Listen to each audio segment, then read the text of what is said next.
I don't know, it's not connected to anything. There's no computer here? No. What do you mean? We needed a computer to. Oh, which computer is going to be connected? Arden, yours? Ah, okay. Yeah. I don't know. Makes it better. I'm just doing the live stream. You just be for that one.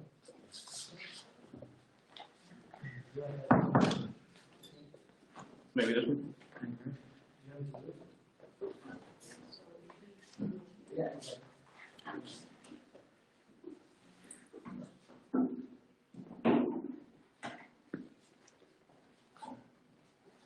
We're live. Yep. Yeah. Okay.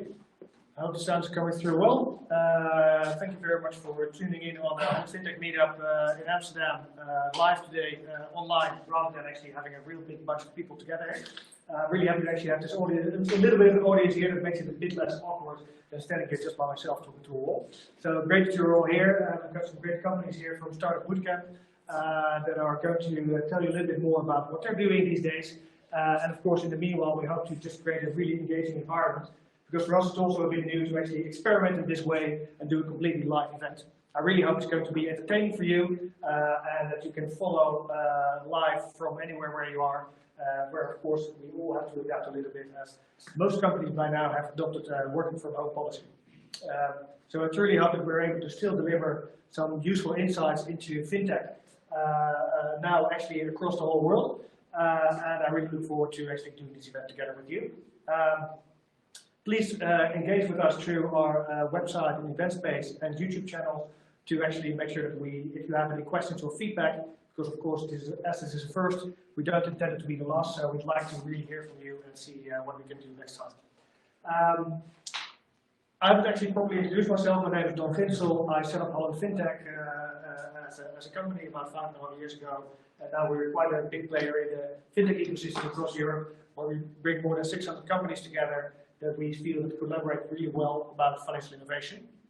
And we collaborate today together with Startupbootcamp, a really renowned incubator and accelerator program that focuses on cybersecurity and fintech, with the program right here in Amsterdam at the moment. And the companies that they have in the program are going to pitch to you today. So we're really happy to collaborate with them and tell you, show you really what they've got installed and what they're working on. We want to make this a little bit fun and actually tell you a little bit more about what's going on in the fintech space. So hopefully you actually learn a bit about the general stuff as well. I'm just trying to talk my way here until the computer is completely locked in and we're able to start with the technicalities as well. So if we can get the presentation started. Is it locked in? We're on? Okay, cool. Then I'd like to introduce to you Simone's Insights. It's a novel thing we want to do during our meetup, which is actually about Simone, who's our head of research, explaining you a little bit about some insights that she withdrew from the European fintech market. So can I get the next slide? Is it working? No, not yet. So recently, actually, there was some insights published about the tech investments in the Dutch market. These numbers came out this week, and we thought it might be interesting for you to actually see where the money is going. We see quite a surge actually in tech investments in general in 2019, and so we really hope that that's actually quite encouraging, as we've seen that global tech investments have actually flattened out, especially in the fintech space. So from our perspective, it's quite interesting to see that we currently actually see still a big uptake in the Dutch market for fintech investment, or tech investments in general, I should say. And if we then look at on the following slide, see in the following slide, we actually look at more what the fintech investments are like. Actually, now you get that one. We just have to slightly wait a bit. There we can actually see what the added value is of the markets so far if you break down the tech industry. And it's really funny to see that especially the fintech industry takes up such a big portion of the value that's being created in tech in general. And I think that these two insights that were issued in reports this week were just two tiny things that we'd really like to show you. And this is actually also one of these first experiments where we're trying to show you some bite-sized intelligence that we have, hoping to give you some insights and some conclusions that we can draw from reports that we've seen over the past week. That said, I'd like to move on to the next slide, if that's possible. And that's actually where I can get Elizabeth from here. Elizabeth and I used to work together at Holland Fintech as well, and now you're here at Startupbootcamp. Thank you very much for the collaboration here. Yeah, thank you as well. So very excited to be here. This is the 4th year in a row that we're able to have the Startupbootcamp FinTech and Cybersecurity Startups pitch. And together with Douwe Mulder, I run the program here in Amsterdam. So one of the things that people ask me a lot is, what is the difference between Holland Fintech and Startupbootcamp? And so what do I say? So I say, we're both ecosystem builders, and Holland Fintech does that in the breadth of the sense, and we do that in the depth. What does that mean? That means that Holland Fintech has 500 plus members, from the smallest startup, someone, even you said with an idea, right, to the largest financial institution, and everyone in between that value chain. And what does Startupbootcamp do? Well, we take 10 startups in fintech and cyber here in Amsterdam, and we really help accelerate them. So we take them through a process of not only meeting mentors, meeting investors, meeting partners, banks, insurers, venture processors, but a whole methodology that helps them find product market fit, get investor ready, and do experiments. So yeah, these startups, they will be pitching today, a 5-minute pitch. And normally, you know, we would on a Friday like this at a Holland Fintech Meetup of 100, 150 people here in the room. Due to Corona, obviously we're doing it differently, but that doesn't mean that you don't get to meet the startups after they do the pitch. So what I would like to say is, whereas a normal Holland Fintech Meetup, you might have 5 minutes, 10 minutes to speak to them afterwards, and then you're speaking to a lot of other folks. Now you have the ability to do deeper engagement if you show an interest. So please, after you hear the pitches, if you're interested to hear one of the startups and talk to them one-on-one, reach out so that you guys can start having conversations. Yeah. Well, great. I think it's really nice to do together. And indeed, I think it is important that we do this call out indeed to sort of fix the fact that we actually can't meet each other over beers at the end. That we engage with everyone who is willing to get in touch with the company here to follow up on. And find some new ways of working together like this, because you know, crisis. You know, we can't miss new technology, new ways of working in a good crisis. Let's learn from this and see how we can add this to the mix. Exactly. Yeah. Thank you. Thank you for joining here, Liz. So. Then we're actually ready for our first pitch, I hope. Let me see if everything will work with technology. This works. Oh, yeah? Yes, it I works. just turned it on. Try it again. No. Is it on? It is on, yeah. So we're actually up for Doni. Right, so it's, you've already started. Can you put it back on the first slide? Okay. Please come up here, Ronald, and take up your 5 minutes while we behind the screens go and fix this one. I'm not sure this one doesn't work. Okay. Can you just say next slide? We'll fix it. Yeah. Well, good afternoon. My name is Ronald Verbrugge. I am the CEO co-founder of Doni. And it's a pleasure for me to talk to you about life this afternoon and how we can spend it together. So people, and especially younger generations, if somebody's pressing my button, I don't do it, do, buy, give, plan, pay together. Apparently, there is no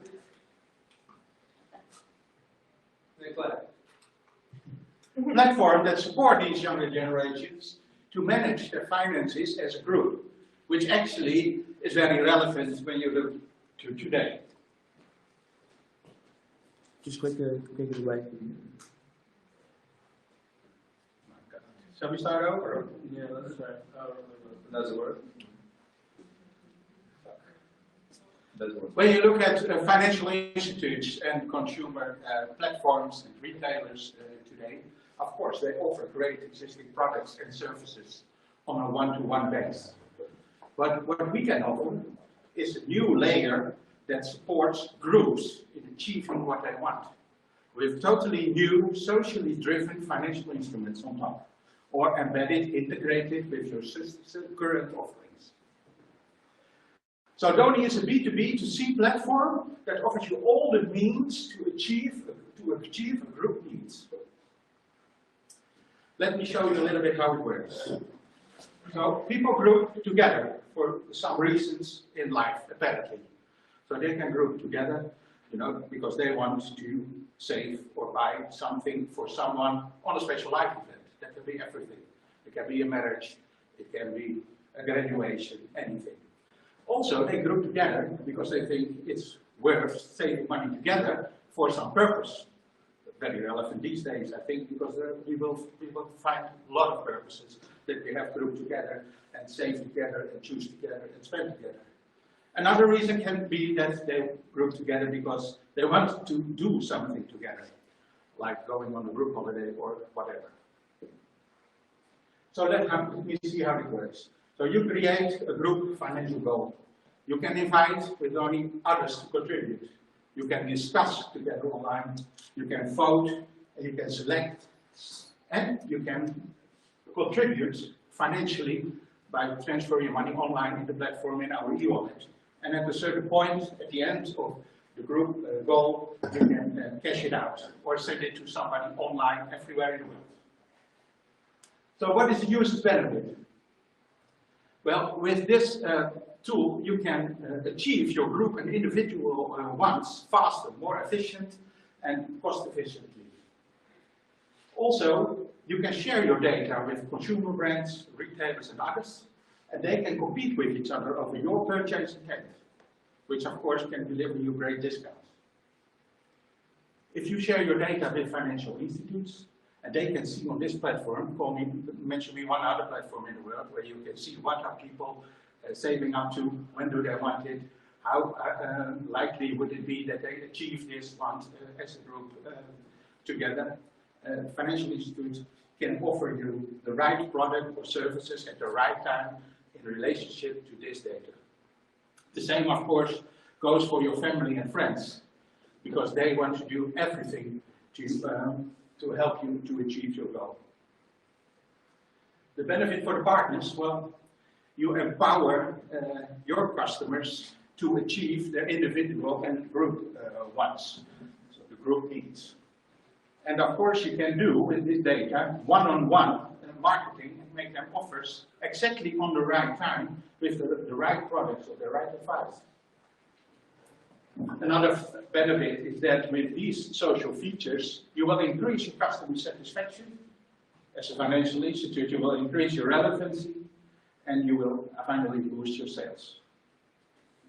Our business model consists of a SaaS subscription fee. There are many more revenue models in this new ecosystem, and you, as a customer, decide what you want. Share it with your customers or add it to your own revenue model. We are a spin-out of a financial services company that we still own. We worked together for over 5 years. I exited 3 successful fintech companies in the Netherlands before. And Johanna is my product manager, and she will growth hack you in the coming weeks before Demo Day. Natalia keeps us all on track. And Paul does the front. And Andrea does the back. Well, looking at our roadmap, we spun out in 2018. We are closing our first B2B contract next week, and we expect 2 others in this week. Currently, we are with 6,000 users. We will grow easily to 25,000 in this year, and that will be up to 20 contracts in the coming 3 years, and we plan to grow to 1 million users. Also, over the years, we'll add other group instruments like group buying, connection to PSD2, and we'll offer P2P loans in the platform. All socially driven financial instruments to enable groups to achieve their wants faster. We are close to seed round in June, so if you're interested. Then it was a pleasure to present to you. And yeah, if you want to reach out, be welcome. Thank you. Can I just ask you one question before we head off? I mean, you intend to basically have a real big impact on the world and have a lot of users of your platform. Yeah. I think one of the key challenges that always companies have that want to reach a large audience is the distribution. Yes. What do you have in mind, Jack? Can you tell us a little bit about what you intend to do there? Currently, we are a B2B solution, not a B2C solution. Actually, we shipped it. So we are closing our first contract next week. And we are talking, for instance, now to a company, I cannot call the name, but they have 4.5 million users. And they want to each add these group features on top of their current offerings. It can be a financial institute. Mm-hmm. It can also be a consumer platform. Okay. Because if you can save money together as a group, plan, select, follow, you integrate it, for instance, with products offered by consumer brands, it's actually a reverse ticket. You don't have to chase your money, you save money up front and add all kinds of other social experiences. So this is a cool way to get to find a lot of users that can benefit from it. Yeah, cool. Well, thanks a lot. Good luck with that first deal. Thank you. So, then we're up for Dakko. That's the next one. Please come forward. Let's see. There you go. Thank you. Much luck. Thanks. So, good afternoon. This is Maria from Dakko Loans, CEO and co-founder of Dakko Loans. At Dakko, our mission and vision is to make healthcare more accessible. We are committed to the UN SDGs number 3 and 10, and we want to have an impact on the global healthcare accessibility. Did you know that half of the world cannot afford the most essential healthcare services? The Netherlands is well known for its excellent standard of the healthcare system. But in developing countries, the cost of healthcare and emergency medical treatment is a significant challenge for patients. At least 45% of each medical bill represents an out-of-pocket payment, accounting for $500 billion each year on out-of-pocket health expenses. In the same countries, the penetration of the private health insurance is fragmented and partial. On average, 95% of people are uninsured. How do you think these people behave having these problems? They postpone their surgeries. They spend huge time in collecting money from friends and relatives. They go through lengthy banking procedures. They get lost, understanding the available options and selecting the most suitable for them. This is David, who works in a VC company here in the Netherlands. And he wanted to share 2 weeks ago his experience at Startupbootcamp. So he has been working for 6 years between India and Bangladesh. And during the time, he met Abhijit, who works for an IT company. After a road accident, Abhijit needed around $800 for a medical surgery. But at that time, no one was able to lend money to Abhijit. So even worse, his health insurance was not sufficient to cover all the health costs. So at the end, David and their colleagues they decided to give their own savings. And so David just pointed out that in that part of the world, every day these people face these kind of problems. At Dakko, we see an opportunity for solving these problems, which translate into decreasing revenues for hospitals and missing opportunities for grants. According to the World Health Organization, 5 billion people will be unable to access to healthcare in 2030. And over 100 million people a year are forced to choose between healthcare and food, which means a market opportunity of at least $300 billion to target the middle income class with a stable job position and an insufficient insurance. The medical loan is our core product, offering to help our customers to get the money quickly at the time when they need it. In doing this, we want to partner with banks and healthcare providers for an easy loan application, user-friendly, quick approval, and straightforward payment to hospitals. Regarding our action plan, we have identified 2 big high-priority markets. In Brazil, we are discussing with Paul, a credit scoring agency, which has 5 bank partners, Opti Group, an holding group that manages hospitals and clinics across Brazil, and Zurich Insurance. But before going directly into the Brazilian market, we have the opportunity to test Dakko in a smaller market, such as Cambodia, and now we are finalizing a great deal with a local partner. Our journey started in 2019. We assembled a like-minded team with the right experience to bring Dakko in the market. We started the platform build. We started running experiments to validate the demand for an online loan application. And also we started a discussion with the market partners such as healthcare providers, banks, credit scoring agencies, and insurers. Let me also say that we already achieved important goals in less than 1 year, such as becoming 9 out of 35 startups at Zurich Innovation Championship in the regional round in Brazil. We are here at Startupbootcamp, and also we are one of the 22 startups at the world's first sustainability accelerator, focusing on SDGs and organized by Temasek, investment group in Singapore. To execute this plan, we need a strong team with vision and leadership. With me, there are Rana Perez, CTO of Dakko Loans, with huge experience in financial services and digital technologies. On the other hand, we have Sivaram and Emiliano with experience in business development and marketing in the healthcare sector, and they lead the alliances and partnership for Dakko. So we are here to look for investors and partners. We are doing now fundraising, first to be able to be in one of the priority markets by Q3 2020 to run real trials with real customers. We will focus on this year to prove our business model by being able to issue loans, and then we will look to replicate our business model in other geographies in 2021. So here are my contacts. Please feel free to contact me and the team, and so we are looking forward to further discussions. Thank you. I also have a question for you. Yeah. So now you're here in Europe, but your project is actually really oriented towards developing markets, Yeah. right?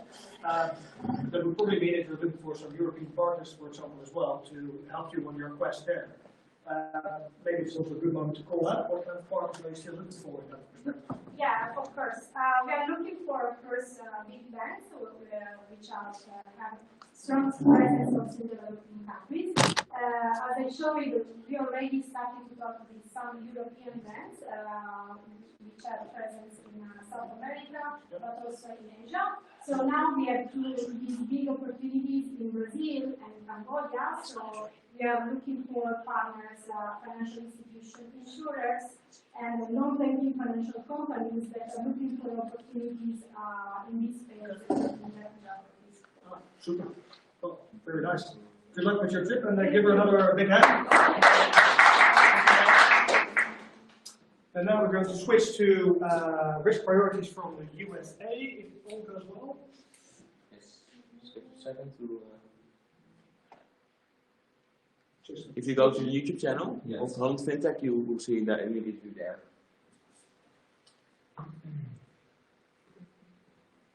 Okay.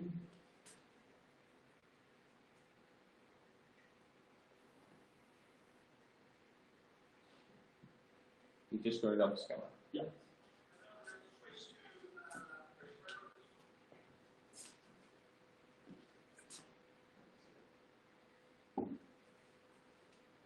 Hi, can you hear me?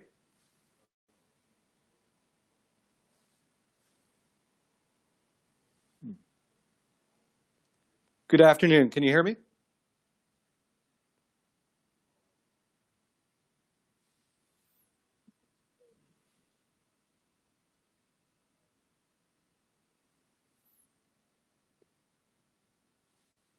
Hi, can you hear me?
So we can't hear you this on the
Back to this camera.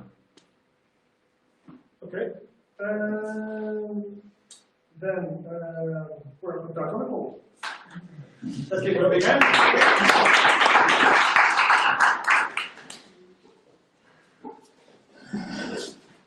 Yes.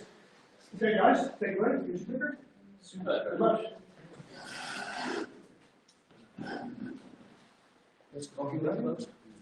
Perfect. Good. Right. Hi everyone. Drive up, fill up, and drive off. This is pay-by-play payments. We're all consumers, and when we fill up at the fuel station, whoop, somebody has got to Sound on.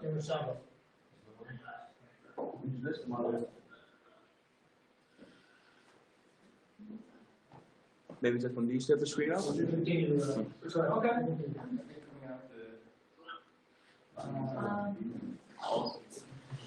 Okay. Okay. So back. Right. Fortunately, we didn't get too far. The problem is that as consumers, we want two things when we're filling up our car. We want convenience and speed. But if you're a fuel retailer, convenience and speed come at a price. You either need to install more pumps at great expense. Alternatively, you have to put pay-at-pump technology, which, again, very expensive, and it means that it needs to be maintained, it has to be certified, and we've all had that experience when the printer has run out of paper. Fuel retailers have looked at automatic number plate recognition in the past, but it's always suffered from two key problems. The first is that 97% accuracy isn't good enough. 3 out of 100 people not being able to use your service makes the whole system break. And of course, the cameras are really expensive.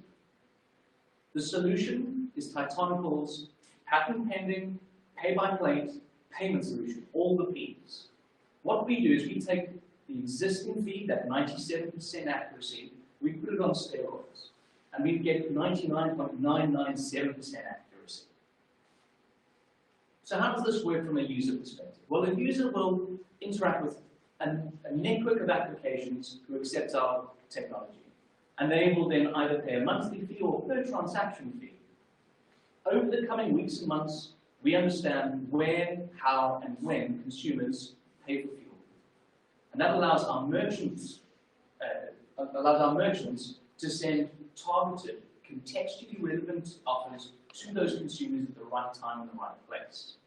And that means we can then augment behavior from the consumer, because we know that if you match proximity and context, you can deliver incredible results.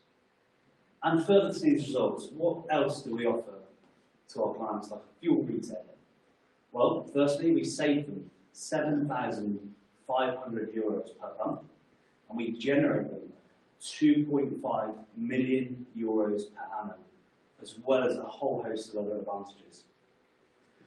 And in terms of traction, we have validated our MVP, we've secured a pay-by-play partnership with MasterCard, and we also have 4.6 million users, increasing to 20 million by the end of 2020.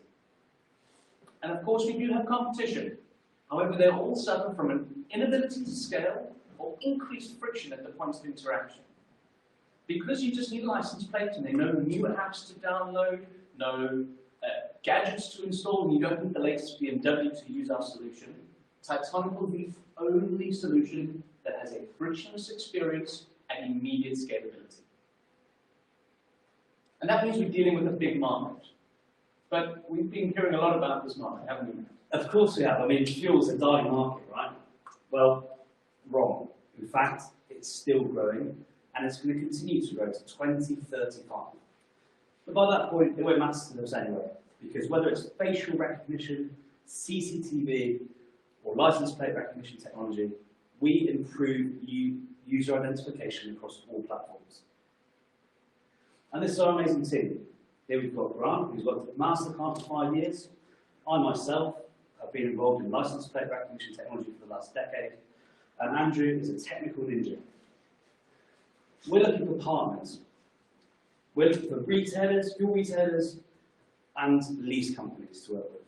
And if we sign one fuel retailer, in our second year, we will generate £10 million worth of revenue. This is a €1 billion opportunity, and we're looking to connect with people. Thank you. Thanks, guys. So, thank you. There's maybe also just one question for you. I think you've got a really interesting proposition. You're doing now a call-out also for example, fuel retail organizations. Are there some partners you, for example, would actually want to work with to actually bring more, to reach more of them at the same time? Because of course, going to them one by one might actually be quite an exercise. So what's your plan there? So yeah, we're more than capable of going one by one. Fortunately, when it comes to fuel, at least 50% of the market is controlled by the top 10 retailers. But quite often, the sort of partners we need are big system integrators, because as a small business, we're looking for that validation that our technology can stand the test of time. And so working with those partners really would help us out. Cool. Well, thanks a lot, and much luck with your question. Thank you, guys.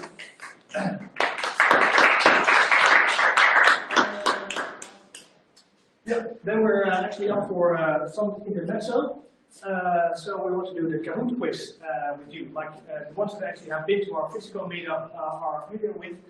What we're going to do is actually ask you some 11 questions about developments in fintech over the past weeks. I hope to enlighten you a little bit and have a little bit of fun. Of course, everyone can join with this perspective. So as we see, it's being loaded.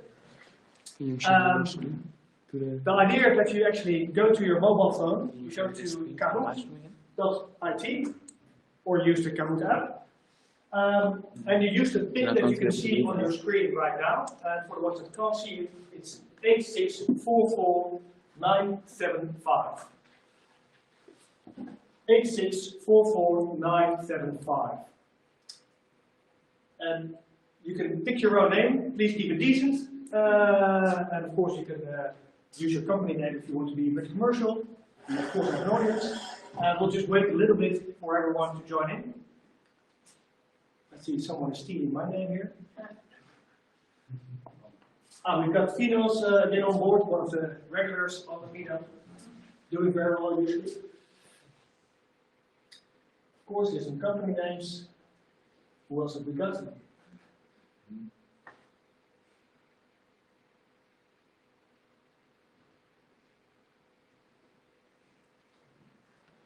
it's nice to see some of them are joining. I think it's going around. I'll leave it a little bit longer before we actually start the show. It seems like everyone's slowly getting on board. Is it working here in the room? People can get on board? Yeah.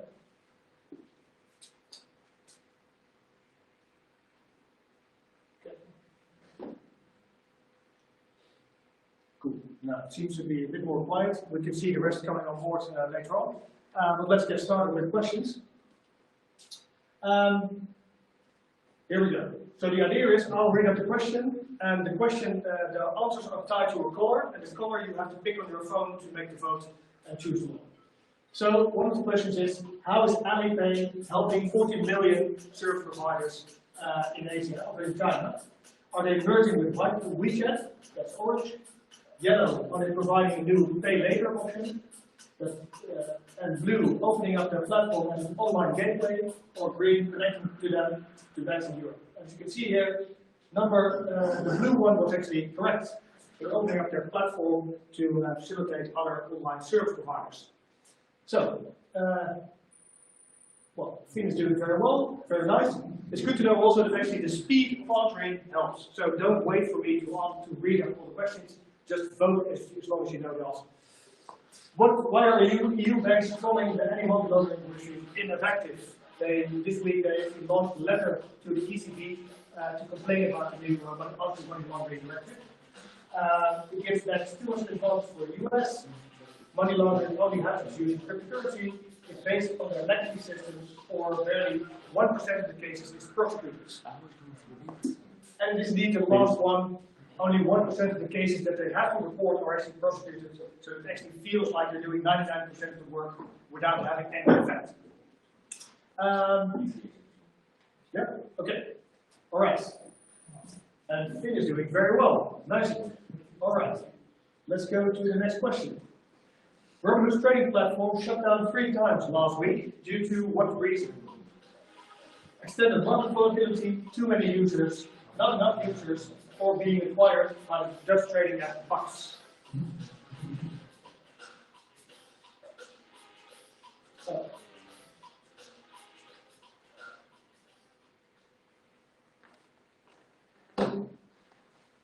Yes, indeed, it's the market volatility. Of course, over the past weeks, we've seen that the problem was that due to Corona, there was a big crisis on the financial markets, and the volatility was so high that their algorithm basically flipped, and the complete system broke down a couple of times. How we're doing now? Still Finn on top. I'm sure if someone's going to Uniqul is also doing very nicely, so keep on going. Yesterday, the AEX index, that's the Amsterdam index for stocks, it basically experienced the last drop since which date?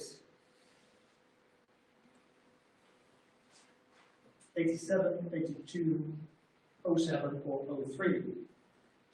It's definitely quite a day. New measures were announced within Europe, for example, also the Dutch market. Yeah, it was 87, so it's actually quite a long time ago. So it's quite a severe drop that we saw in the market, especially the rigorous announcement by the US to stop any travelers from Europe to go there was actually quite one of the reasons that actually people feared the economy would severely be impacted. Wow, title is coming in a good direction. Keep it up, but Finn is still on top of it. What advice did the ECB give banks regarding the coronavirus? Increase bond rates, review their contingency plans, provide free loans to supermarkets, or do nothing?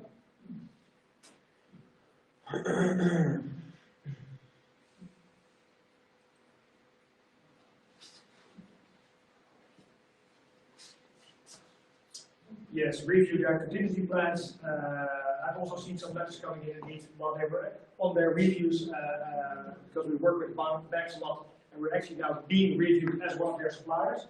So it's quite interesting to see that. Yeah, of course it makes a lot of sense if you can't really be sure if your IT and tech system, for example, can be maintained in this time, that everyone has a good contingency plan for that. And a lot of banks are actually now already working from home and not allowed to go to meetings like these, for example. So hopefully that's why they're watching online. Titan and Uniqul pushed Fit back. That's quite interesting. We've still got a shift in the order, shuffle in the order. Let's see what the next questions will do. How many trees has Bank planted since the launch of their green card?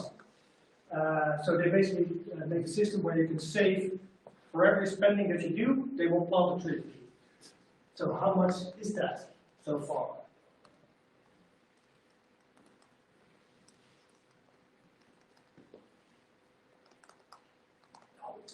Yet 70,000 trees were planted. So it's quite a nice initiative to actually connect financial behavior towards doing something for the environment.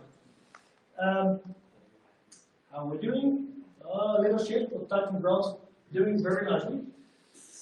Neobank Revolut recently raised how much money in a Series D round? 125 million, 375 million, 250 million, or 500 million.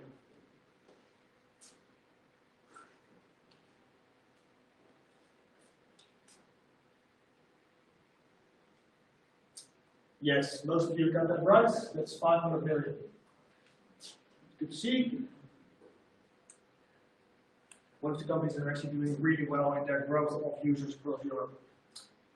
Well, Tytonical Managers taking over. That's interesting change of events now. How much money did the World Bank pledge to fight the coronavirus recently? They said that they were willing to make money available to support the economy in all kinds of places, especially in developing countries. So how much money did they make available?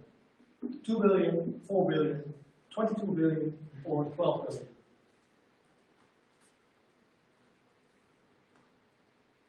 Yes, most of you got that right. 12 billion. Very nicely. And then, that Tytonical match doing well. Uniqul coming in closer. Fido's still trying to get up there. Really nice as well. So let's see. Three more questions to go. What was the largest funding round we tracked this week? So every Friday afternoon we send around a newsletter with local fintech news, and you should have gotten that in your mailbox around 2 today. So you could have read this already. What was the largest funding round? It was Behavebox, as you can see here in the image. And how much did they raise? Yeah, so not everyone got that right. So it actually was 100 million they got. It's a really interesting company that tracks all the data within financial institutions. Slight movements. We'll continue to the next questions. Which fintech scale-up got acquired by Serala recently? This was actually a Dutch homegrown company that recently got acquired. Like actually all of these are. But which one was it? Have you got the answers? Yes. It was Accept Easy, indeed, from the notorious town of Amsterdam. They did very well. Started about 10 years ago already, I think, so they have quite a long journey. And before they were known as Accept Email. But they did a really nice partnership now and made some really nice growth. How we're doing? Not so bad. So we got a new one, G. Curious who that is. So we go to the final question to determine the final round. Who is the ever cheerful commenter on financial technology developments you see here in the image? Who are we looking at here?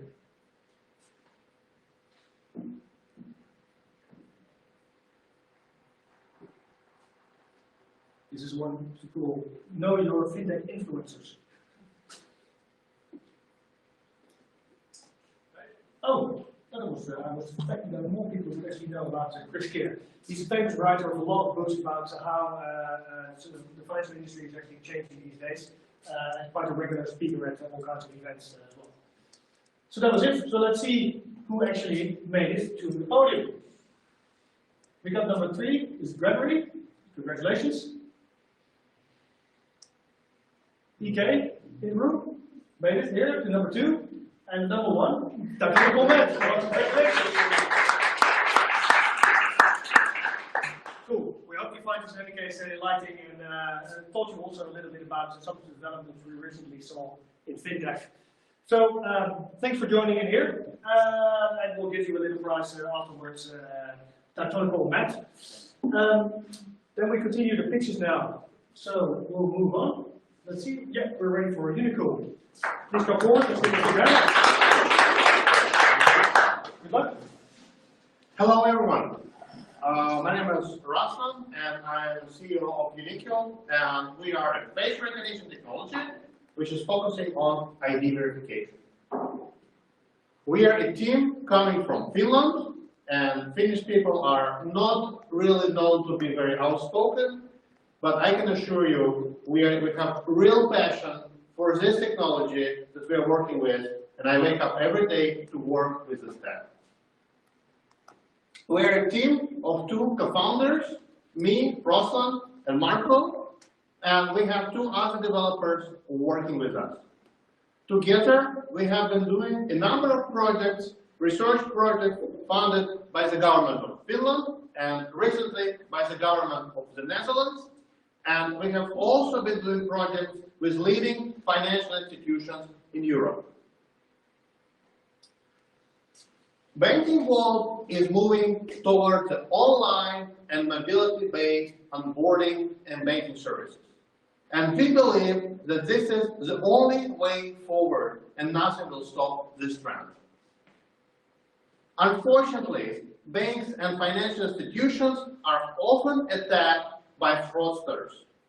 There has been over 40 million attempts to open a fake bank account or to do identity fraud, and these cases were reported last year for the United States.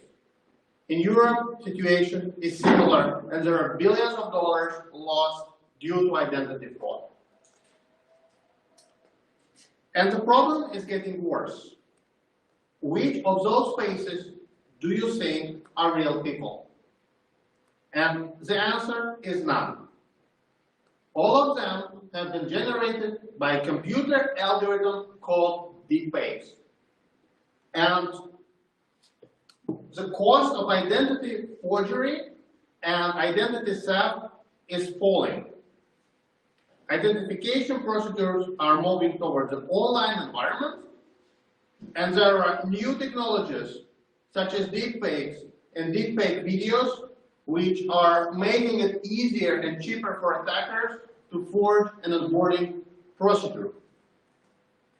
The number for identity fraud is the following. For every 10,000 onboarding, there will be around 200 attacks, and 3 of those attacks with existing systems like Dakko, Jumio, or Onfido will go through, and a fake bank account will be opened. And with the current financial downturn, we expect that this number is going to go up, because a lot more people will unfortunately go towards the fraud. Is there a solution, and how to solve this problem? We believe that the right way to combat fraud is to use latest generation facial recognition technology to combat the deepfakes and identity fraud. So, as we call it, we hit a bullet with another bullet. Our onboarding process and our technology is based on a simple 3-step procedure. Of course, the first step is scanning the IDs, but then it's about verifying the face and then doing the liveness procedure. Our unique selling point is a video hashing technology, which is designed to combat identity fraud and in particularly to combat deepfake videos. If you want to know more about this step, let's get a conference call and let's discuss further. KYC process is driven by compliance, and our focus is financial industry with banks and insurance companies being the core target market. We work both directly with banks and also with an integrator and IT companies to supply this technology. Our system is very simple to integrate, and we could plug it into your existing solutions very shortly, pretty much overnight. It's a small integration process. And obviously, you will be getting all our support for this onboarding and then the protection of the process. So we only focus on the onboarding procedure, and we charge a simple per onboarding fee from 65 cents to 2 euros, depending on the feature selected. The market for identity verification is growing quickly, and it is growing at about 14% growth rate year over year. And we are currently focusing on the Benelux market, banks and insurance companies. So currently, we are talking with the first potential paying customers, and we expect to reach about 20,000 users by the summer to do the onboardings, and then depending, of course, on the growth rate and on the demand, we expect to reach about 2 to 3 million users within about 2 years. So this is it. Thank you. And if you're interested, let's get a conference call and discuss later. Thank you. Thank you. One question that I'm having when I look at this, you probably see some very funny ways that people try to fraud their identity. Have you got one case that you would like to highlight and you say, like, okay, this is just really absurd what they're trying? Yeah, well, I guess the most absurd ones is when people are trying to print either faces or they just try to print an ID on a piece of paper and then they show it to a mobile phone. So, like, most of the cases are not really extreme, but then there are a few ones that are like really basically fake IDs presented. Okay. Yeah. Okay. But fortunately, you're onto it. So, yeah. Thanks. Very nice solution. So let's give it another and move on to Volo. Another big hand, please warm up a little bit.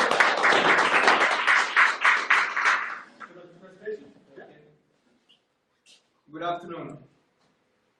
99% of business owners hate expense reporting. That's not an actual statistics. That's just our opinion. But seriously, raise your hand if you like expense reporting. Exactly. And here is an actual statistics. Out of 600 companies surveyed, 53% of them said that their biggest pain point is their employees losing their receipts or submitting an expense report without receipts. And that's why we created Volo. It's an automated expense management software that the name, it's an automated expense management software. How does it work? Simply take out your phone and take a photo of your receipt. Our software does the rest. It automatically gathers the data like price, place, merchant, automatically calculates the VAT and categorizes the expense as food, transport, or accommodation. And then your employee has all of their receipts in one place, with an accountant or a business owner having the access to it. And I know what you're thinking now. I've seen this before, and you're right. We do have competitors. But they started in 2008, 2014, and they are outdated and cannot fulfill the customer's needs today. Whereas Volo has an intuitive design, an up-to-date software, and we can scale easily to other markets. We are acquiring users through our freemium model, where we offer them free basic features of the software for free. We are partnering up with accounting services that offer our software to their users, which is SMEs and freelancers. And our secret sauce is our low customer acquisition cost, because most of our team is in Croatia. Which brings me to traction. We partner up with one accounting firm that has more than 4,000 clients, and we are doing a pilot project with them. We operate on a software as a service business model, and we charge a subscription fee of 10 euros per user per month. And all of this would not be possible without our powerful team. Christian, Željka, and Luka have more than 20 years combined in software development. Our founder, Thea, has already a successful exit and is doing the business development now. And I also have some previous startup experience, and I'm passionate about sales. And of course, we do have amazing mentors that guide us along the way. What we are looking for is partnerships with banks, virtual banks, or accounting firms. And if you think that we are an amazing team and you would like to work with us, come see me after the pitch and let's discuss how we can make your expense reporting simple. Thank you. So you're looking for partners with like banking, for example. Yeah. Are you looking to create like a white label solution so that it merges into the app that they already have and that it offers as an extra feature? We are looking for partners to actually, like accounting firms, virtual banks that can offer our solution to their clients easily. Okay. And integration also is possible. Okay. Okay. So using those models. Yeah. All right. Well, thanks a lot. Thank you. Cheers. So, then we're from Wajenzi, and there. Yeah, we're going to go to White Swan. I've got them here. So, listening, give me the signal so you can start. Yeah. Can we get the presentation? Which one got Wajenzi? White Swan. White Swan. Okay.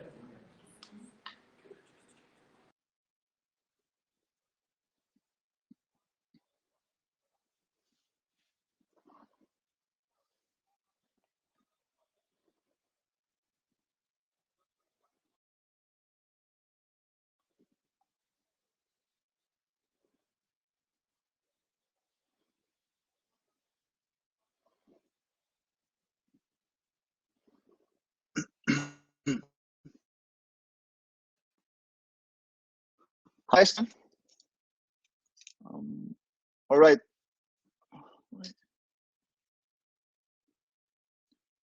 Is the sound okay? Okay. So my name is Pontus, and I'm the co-founder of White Swan, and we are on a mission to help people insure their wealth from the dangers of the financial industry through the power of life insurance. And so this is Michael. He works as a lawyer and lives with his family in New York.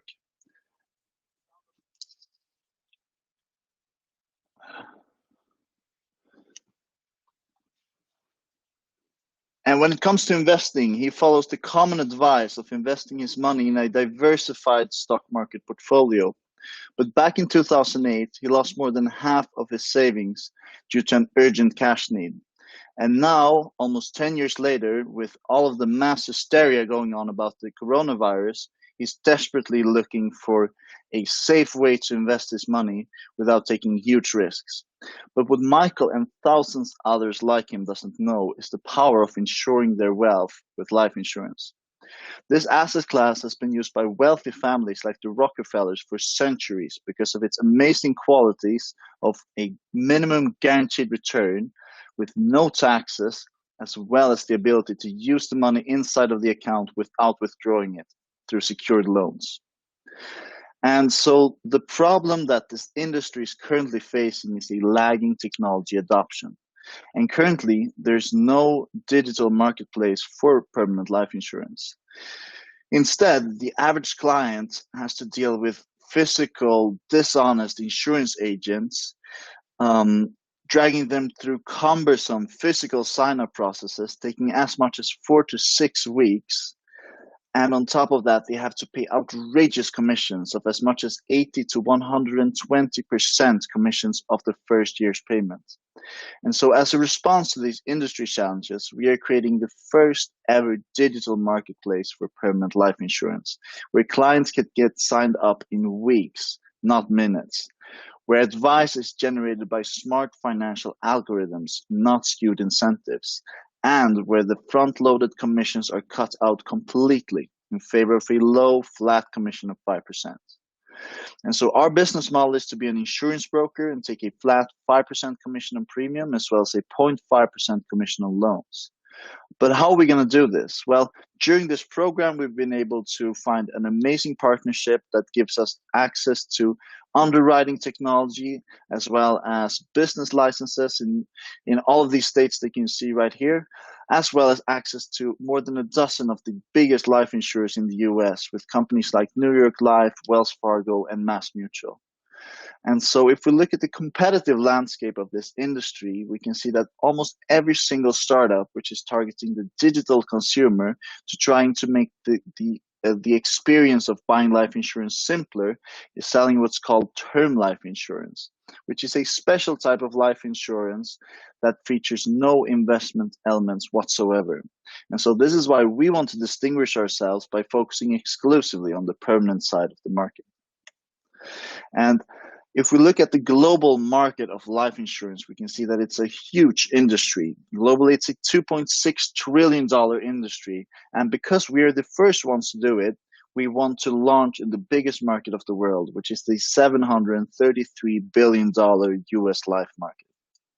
And so about our team, I've previously co-founded an e-commerce business called Grand Lamar, which sold accessible luxury through an e-commerce model.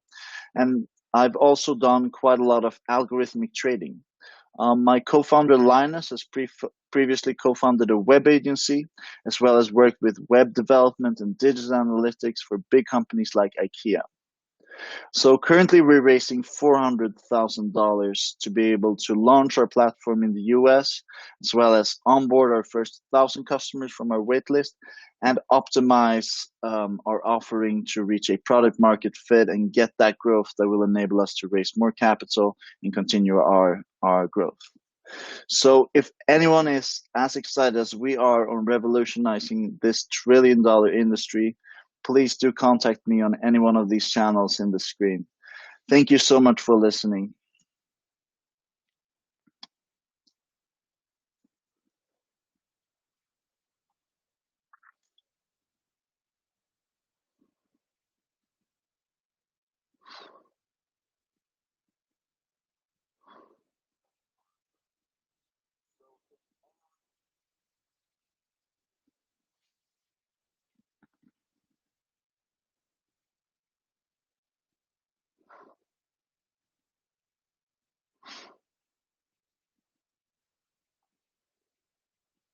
Might need to delay speaking, can't hear you.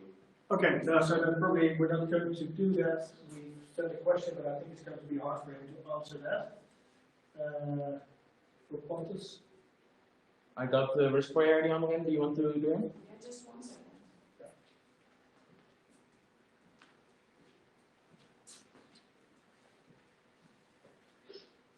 Did you send a question? Yeah, I did, but I don't know why it's not working. So. Yeah. All right. We'll go back to live here then. Can we go to the slides? Wajenzi? Yeah. No. Risk priority. Risk priority. Okay. They were like the third one. Yeah, exactly. But then we go back to live stream. We go back to live. Can you give me a signal? Yeah. Are we going to live stream? Yeah, to risk priorities.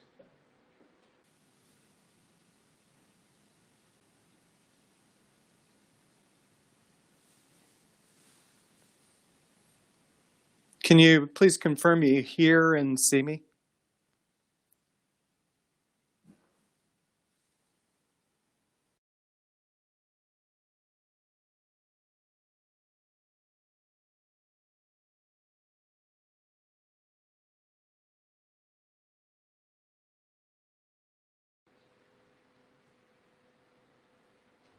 It's booting up. Can you please confirm?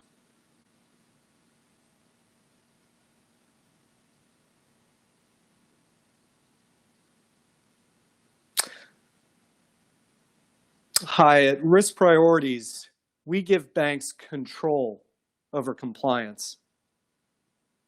Sound the alarm. Since the financial crisis, there's been a tsunami in new complex regulation. Since 2009, banks have paid over $320 billion in fines. Annual compliance costs are over $270 billion across the industry. By the way, welcome to the industry, fintech and big tech, ready to compete with banks. The last thing a bank needs right now are increased regulatory issues which hinder its ability to innovate, but also to grow. And with that as context, imagine this. You're a chief compliance officer working at a large global bank. You have employees interacting with regulators across the globe. Unfortunately, they're using manual processes and basic technology to try to manage all those interactions with regulators. So what's the risk? You have blind spots everywhere waiting to wreck your organization. Inconsistent, repeated, bad interactions with regulators can increase cost and reputation risk. It can hinder the business model and restrict growth.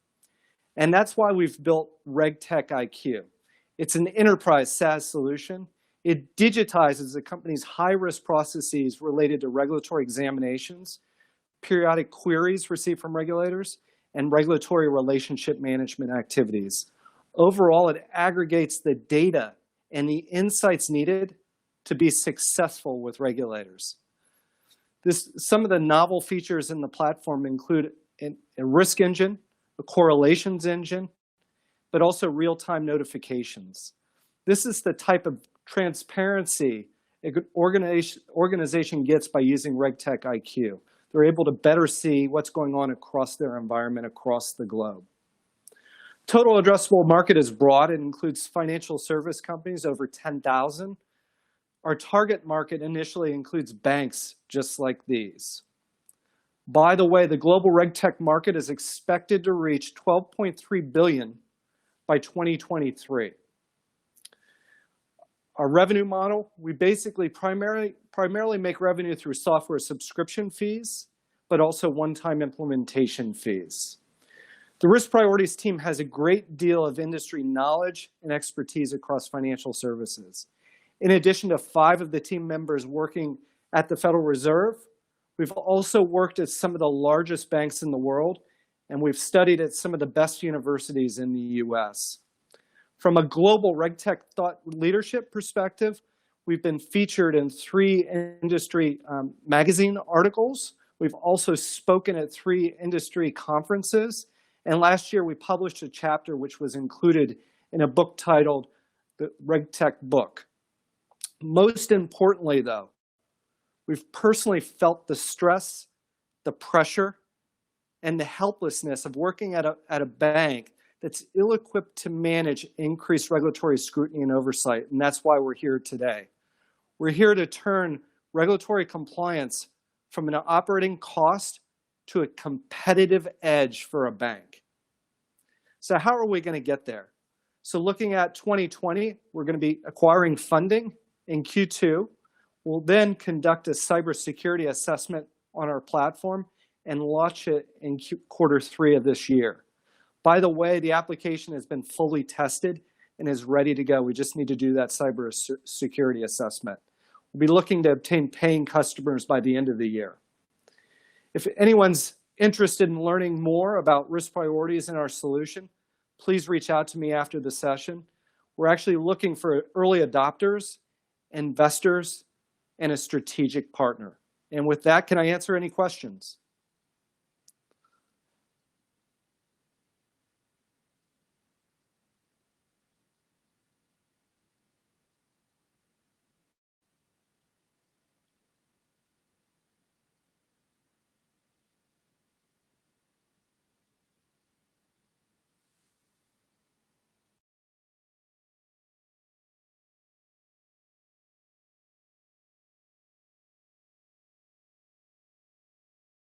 Yeah. Live? Yeah, Yeah. Okay. Yeah, so questions are going to be a bit hard because there's a delay of half a minute between what we see and the response that we can give. So it would actually delay or process a little bit. But as I said, we're really keen to figure out if we can actually help you reach out to the companies. And so what we're going to do right now, because actually this was the last pitch, so we're really looking forward to actually see how we can also discover who did the best job today. So we're going to go to a Menti Meetup page, and we'd like to ask you all to help us out and pick the best picture of today to basically give some feedback. No? You don't have it? No. We don't have it. No. We don't ask it. Yes. Okay. There's no more pitch. There's no more pitch. Yeah. And I have one other question about Menti. Sorry. Yeah, can we put this up? Yeah, can we make it live? So we have the Menti, if you go to menti.com and you use the code here, just 20 seconds. Yes. 208902. If you use that code, you'll be able to get our survey and you'll be able to rate the companies. No, it's the wrong code? It's okay. Do you have a question? Yes, if people want to meet any of these companies, can they use Menti at all or not? So we haven't built that in yet, but we're happy to take in, basically ask people when they're interested to want to contact us. So what we'll do is we'll send to everyone who is registered, we'll send a follow-up email in any case with a wrap-up and some of the useful links to have, and there will also enable everyone to contact the companies that were here to make sure that we can do some matchmaking. Yeah. All right. It is working with Menti. Yes, it's working. We have 9 people voted. Okay. Let's just give it a couple of seconds to see if everyone has voted for the best pitch. Are you already getting a sense of who might win? 11 people? Yeah, I'm getting a sense. Well, then bring your sense over here, I would say. We should see it right now. People who voted here. Yeah, I don't think we can make it live here because it's a presentation. Do you have Menti.com? Yeah, oh.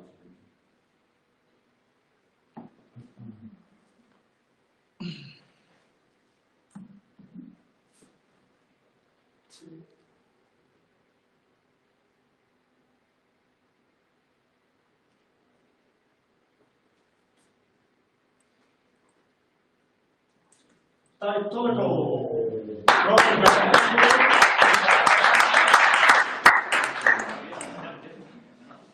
So you got you some bubbles, right? So don't drive, but don't drive a bit. Get a bit closer. Yes. Yeah. So congratulations. Well done. You also did very well, I think, on the yeah. Well done. You can read my license plate. Thanks a lot for joining in, and you did a great job with your pitch. Indeed, it's fun to see how if you do it with the two of you, you can see both of your strengths and actually have quite some impact on the audience as well. So well done, congratulations. I hope you enjoy. And yeah. Can we have a Twitter picture, please? Yeah, we can do that later as well. We don't have to have everyone online wait for that. Wrap up. Let's wrap it up. I would say. So thank you guys. Can we go to the final slide or yeah, okay, so that's it. Thank you all for watching at home. If you're watching it live, indeed, thank you for being here. Definitely give us some feedback if you'd like. And if you're registered, in any case, you will get a follow-up email, so you can also interact with us about that. And hopefully we'll be able to give some new ideas and things to improve. And of course, you might be able to watch this later as well. We hope that you find this very useful. Some insights, and of course we have some great companies that pitched here today. Thank you very much, Startupbootcamp, for putting this all together with us. I thought it was a successful but bumpy experiment, I would say. But I think we did a great job. So I thank everyone here from the crew, everyone who joined here. I'm looking forward to the next session. Enjoy the weekend.